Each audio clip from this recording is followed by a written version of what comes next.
मोदी आप अपने ही सुनिए। अपने मंत्री कर्नाटक के ईश्वरप्पा को फोन किया। ईश्वरप्पा जी का टिकट कट गया, पीडब्ल्यूडी के मंत्री थे, और उनको हिदायत दी कि वो विद्रोह ना करें, वो बागी ना हो, और उनसे ये भी कहा कि बाकी लोगों को विद्रोह करने से रोके, पार्टी में ही रोक कर रखे, क्योंकि भाजपा में तो ऐसी भगदड़ मची हुई है कि पलायन जबरदस्त होता जा रहा है। 40 से ज्यादा तो बागी कैंडिडेट है। ईश्वरप्पा जी प्यार से बात कर रहे थे प्रधानमंत्री से। टिकट कट जाने के बाद भी उनके घर के लोग आसपास थे, और सही बात है, प्रधानमंत्री से बात करना बड़ी बात होती है। लेकिन आपकी जानकारी के लिए बता दूं कि ये वही ईश्वरप्पा जी हैं जो पीडब्ल्यूडी मंत्री थे, और इनके खिलाफ भाजपा के कार्यकर्ता संतोष पाटिल ने चिट्ठी लिखी और उसके बाद खुदकुशी कर ली, कमीशन खोरी का आरोप लगाकर 40%। मैं सिर्फ एक चीज पूछना चाहती हूँ, प्रधानमंत्री जी, आप ईश्वरप्पा जी को तो फोन करके रोकने की हिदायत दे रहे हैं, आपने संतोष पाटिल जी के परिवार को फोन किया क्या? आपने उनको कंडोलेंस दी क्या? आपने उनका कुशलक्षेम जानना चाहा क्या? आपने उनकी टोल ली क्या? क्योंकि वो भी आप ही का कार्यकर्ता था। और ये अलग बात है कि संतोष पाटिल की खुदकुशी के बाद कर्नाटक की कॉन्ट्रैक्टर एसोसिएशन ने आपको तमाम ज्ञापन दिए, तमाम चिट्ठियां लिखी, आपने उस पर कोई कार्रवाई नहीं करी, आपने उसका संज्ञान तक नहीं लिया। लेकिन अगर अब आपको लगता है कि आप 40% कमीशन की सरकार को लोगों को फोन करके बचा सकते हैं, तो ऐसे फोन तो आपने हिमाचल में भी किए थे। जब लोग मन बना लेते हैं तो आपके किसी फोन से ये डूबता जहाज डूबने से बच नहीं पाएगा कर्नाटक का आपका। लेकिन सवाल ये है कि कमीशन खोरी से, भ्रष्टाचार से, क्या सत्यपाल मलिक जी सही कह रहे थे? आपको वाकई में कोई विशेष नफरत नहीं है? हमने अडानी के केस में देखा है, लेकिन सोचा यहां पर भी पूछ लो, आपको वाकई कोई आपत्ति नहीं है? और अब ऐसा प्रतीत होता है कि इस 40% कमीशन का आपका पूरा पूरा आशीर्वाद प्राप्त था। और इसीलिए फिर से एक सवाल पूछूंगी, ईश्वरप्पा जी को तो फोन कर लिया, संतोष पाटिल के परिवार को फोन कब कीजिएगा? नंबर 2, मोदी जी, सुप्रिया श्रीनेत के उठाए सवालों का जवाब उनको कभी नहीं मिलेगा और ना ही देश को मिलेगा, ये तो सच है। और ना ही कोई उम्मीद करे, और ना ही ये मानकर चलिए कि नहीं, आप जवाब तो आप देते नहीं, देंगे नहीं, वो अलग बात है। लेकिन आपने कुछ देर पहले एक वीडियो मैंने आपको सुनाया कि आप करप्शन पर क्या बोल रहे हैं। सरकार, जब आप ही करप्ट हो जाएं, जब आप ही करप्शन पर उतर जाएं, जब करप्शन पर आपका, करप्शन करने वालों को आपका आशीर्वाद मिल जाए, आप फोन करके इस तरह के 40% के करप्ट लोगों जो गेजेटेड हैं, यानी सामने आ चुका है, जिनका पाप 40% के नाम से जाने जाते हैं, ईश्वरप्पा, जब ईश्वरप्पा को आप फोन कर सकते हैं, तो ये तो मानना पड़ेगा कि सतपाल मलिक ने भी सही कहा कि भ्रष्टाचार आपके लिए कोई मायने नहीं है। और ये तो मैं 27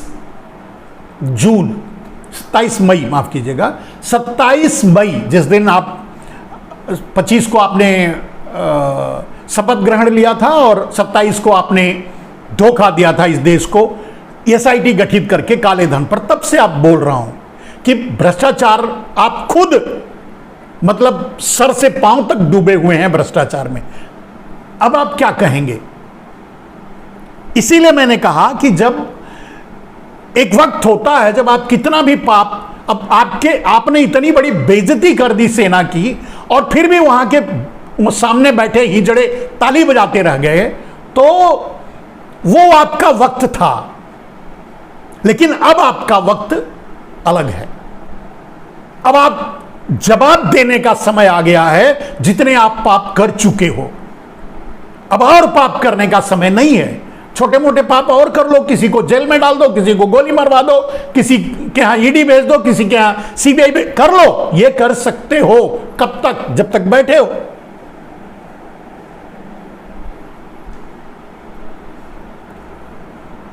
मोदी जी,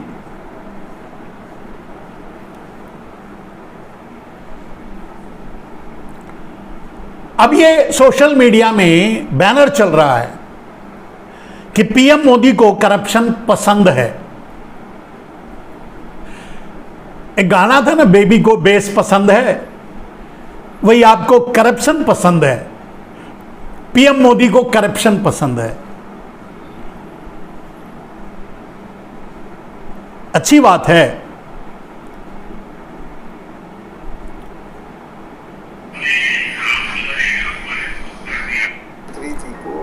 प्रधानमंत्री जी को आप वो भी सुन लीजिए।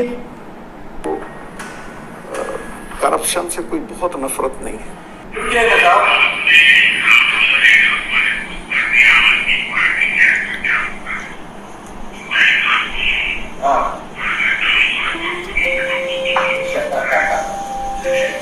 बहुत अच्छा हो गया सर, डेफिनेटली हम जीतेंगे sir, no problem sir, definitely हम जीतेंगे सर, आपका आशीर्वाद चाहिए सर, श्योर श्योर श्योर, धन्यवाद धन्यवाद सर। मेरा जैसे सामान्य कार्यकर्ता को आप ऐसा बातचीत करना हम सबको बहुत खुशी है। We should make our decisions based on जी को मोदी जी जो इतने साफ तरीके से आपके पापों को उजागर कर दिया, सतपाल मलिक के घर सीबीआई और ईश्वरप्पा के घर आपका फोन, आप कौन हैं? अरविंद केजरीवाल से पूछ लीजिए, मैं क्या बोलूं। अरविंद केजरीवाल ने विधानसभा के पटल पे यह बात कही दी कि चौथी फेल राजा।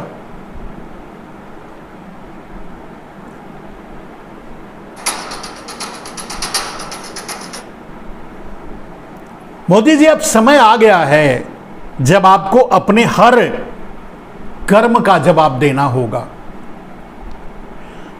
आपने किसी को नहीं छोड़ा। आपने जवानों को तो यह कह दिया कि वो व्यापारियों से ज्यादा साहस उनमें नहीं होता। आपके कहने का अर्थ यही है जो आपने कहा था, व्यापारी ज्यादा साहसी होते हैं। आपने कह दिया। किसानों को आप सड़क पर 1 साल बिठा के रखे, तो आप ना जवानों के हुए, 40 जवानों को मरवा दिया, उनके नाम पे चुनाव लड़ा, वोट मांगा, जीत भी गए। जवानों के साथ आपने ये किया और किसानों के साथ 700 किसान शहीद हुए, उनको आपने दिल्ली की सड़कों पर बिठा के रखा अपने इसी अडानी भाई के लिए।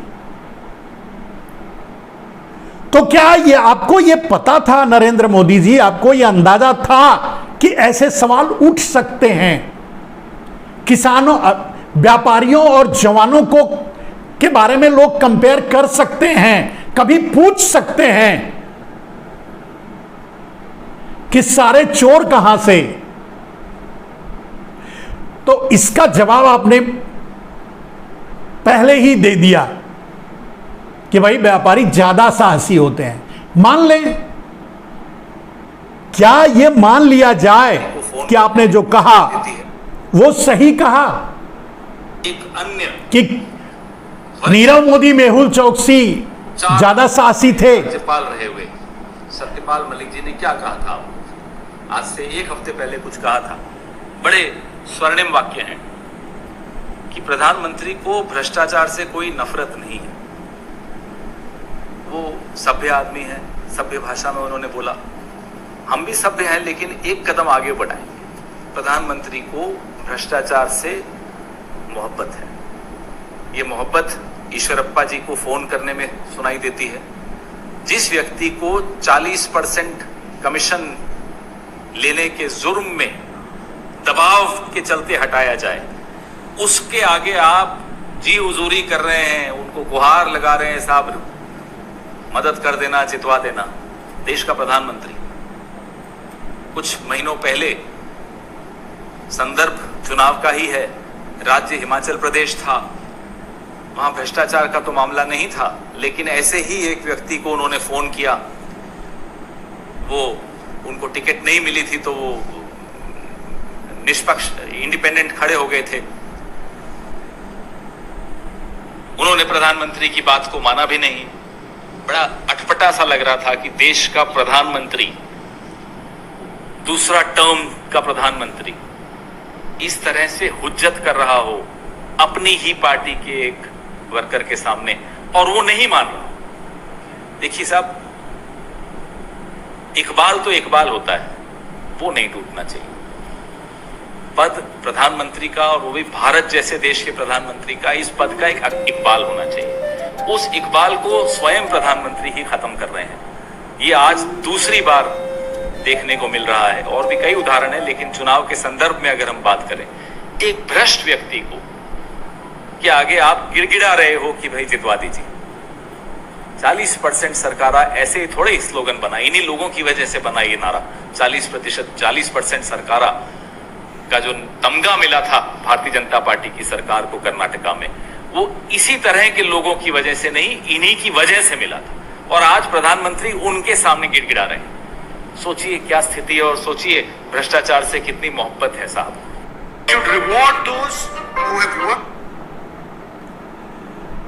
ऐसे बहुत से सवाल उठ खड़े होंगे